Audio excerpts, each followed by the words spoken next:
Rent in Toronto is increasing, right? Is there a complete halt in traffic in Vancouver?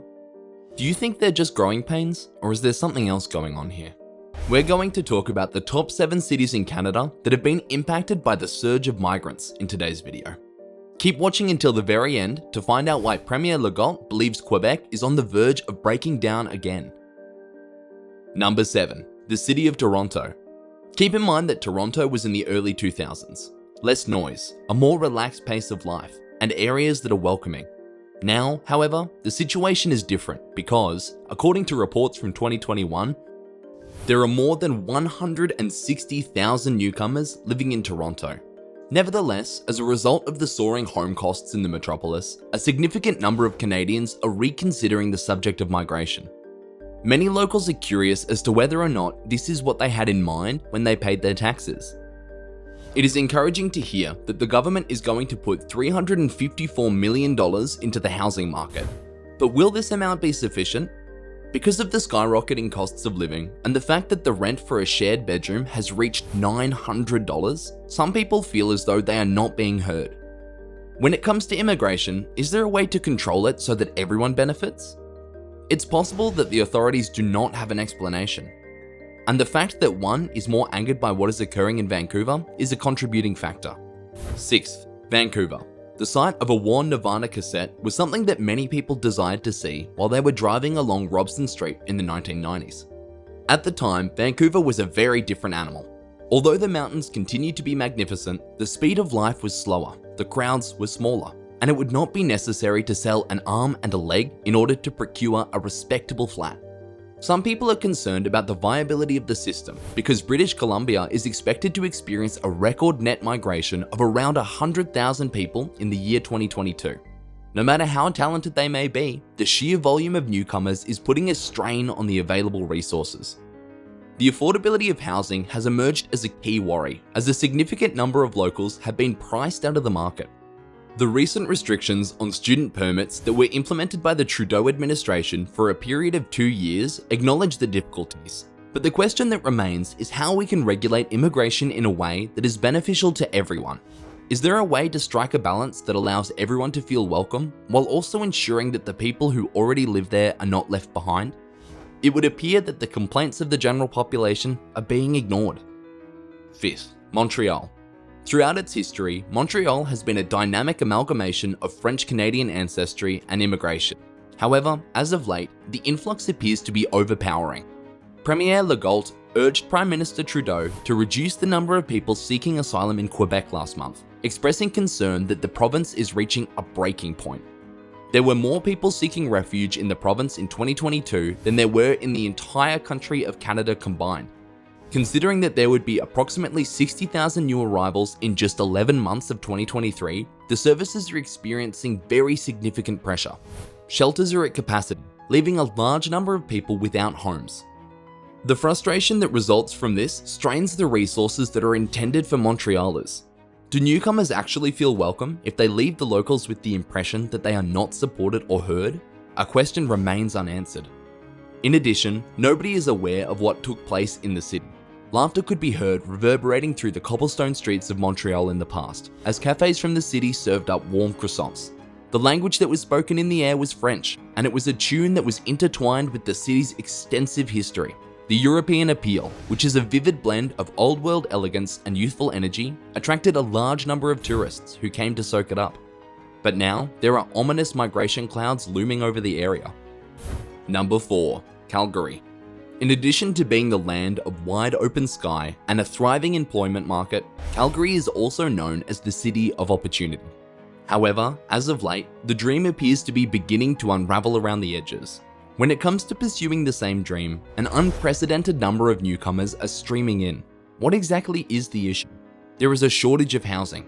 In their desperation to find a place to lay their heads, several people, including some who have just arrived from Ukraine, have spent the night at the airport. As a stark contrast to the promise that enticed them to come here, rents surge, with one-bedroom flats alone experiencing a 25% increase. Food banks are also overflowing with people. Is there sufficient opportunity for each and every person? If some newcomers are compelled to work in low-paying positions in order to make ends meet, will their aspirations be put on wait indefinitely? A staggering 62 new citizens are expected to be added to the city each and every day for the next few years, according to estimations. The city is expanding on a daily basis. By the year 2027, this will amount to an increase of 110,000 people, which is a population boom that is more than the entire city of Red Deer. There is no denying the exhilaration that is associated with Calgary's growth. Nevertheless, there are also emerging questions. How will all of these individuals make their homes? Will the city's services be able to withstand the pressure? The spirit of welcome that Calgary is known for is legendary. Yet, is it able to adjust to this new reality? There is a mixture of hope and irritation that clings to the crisp air in Alberta, along with the questions that hang heavily. Make sure to subscribe to the channel and give the video a thumbs up if you enjoy what you see. Third, Edmonton. Do you remember the days when people celebrated Klondike days and had a can-do attitude that allowed them to build a city in the middle of the wilderness? A location where the bonds of community were strong and where opportunities appeared to be endless. As we move forward in time to the present day, a new narrative is beginning to emerge. Edmonton's resources are being stretched to their limits as a result of a record-breaking flood of newcomers this year alone, which is likely to exceed 30,000. The nursing shortage that hospitals are currently experiencing is a significant one, and it is only becoming worse with each new arrival. We're constantly stretched thin, wait times are ballooning, and the pressure is taking a toll on everyone, says Dr. Mark Jones, a local emergency physician. The situation is becoming increasingly difficult for everyone. Furthermore, the expense of living continues to rise. The cost of groceries has increased and the rent for a one-bedroom apartment has increased by an astounding 15% over the course of the past year. This is something that Laron Zamir, an Israeli immigrant who is 31 years old, is well aware of. In 2016, she and her partner moved to Edmonton because they were lured to the city's promise. Now that they're expecting a baby girl at the end of the month, they are confronted with a double whammy: a large hospital bill. The healthcare system in Canada does not fully cover childbirth for non-residents, and a wait that seems to go on forever for permanent residency. According to Immigration, Refugees and Citizenship Canada, her application, which was submitted more than 2.5 years ago, is still in the process of being processed. The narrative of Laron is not distinctive. A significant number of newcomers face delays in the processing of their applications, which impedes their capacity to gain access to basic services and to find steady employment. A population growth of 100,000 people is anticipated for the city by the year 2030. Number 2, Winnipeg. Remember those long summer nights spent at the Forks? The aroma of pierogies drifting from restaurants run by families, and the vivid mosaic of cultures that was woven into the fabric of the city to create a lively cityscape. On the other hand, the narrative appears to be shifting as of late. Cracks are beginning to appear beneath the surface as a result of the consistent flood of newcomers, which is a trend that is being championed by Immigration Partnership Winnipeg. A grim picture is being painted by a report that was published by an independent body.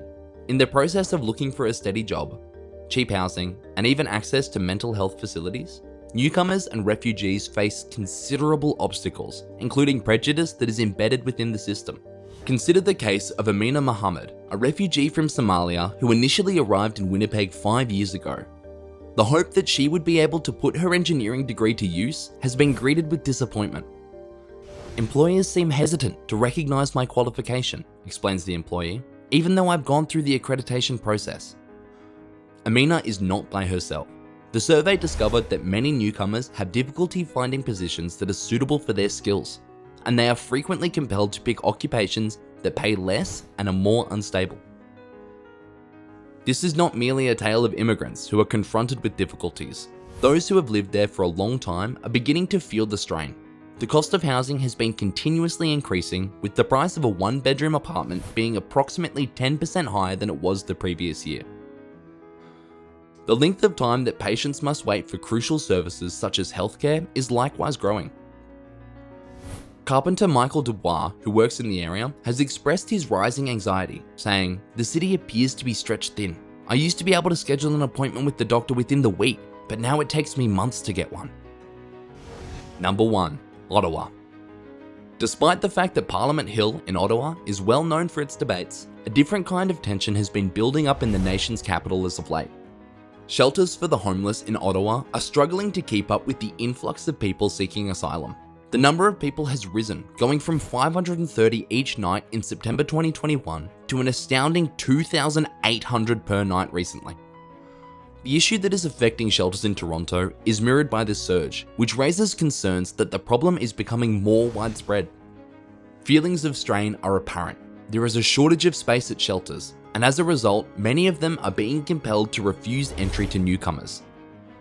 Existing people, both those who have lived in Ottawa for a long time, as well as those who have just recently moved there, are left bereft of services.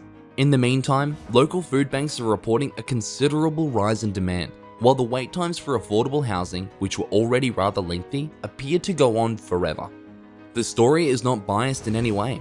Due to the fact that they have fled conflict and persecution, many people who are seeking asylum arrive with very little more than the clothing on their backs. They are confronted with the hard task of negotiating a new existence, which includes overcoming a language barrier and a complicated bureaucracy. There is a tremendous burden of frustration and uncertainty. Is it possible that the current government is to blame for this crisis? Share your thoughts with us in the comments section about the long-term effects that this crisis will have.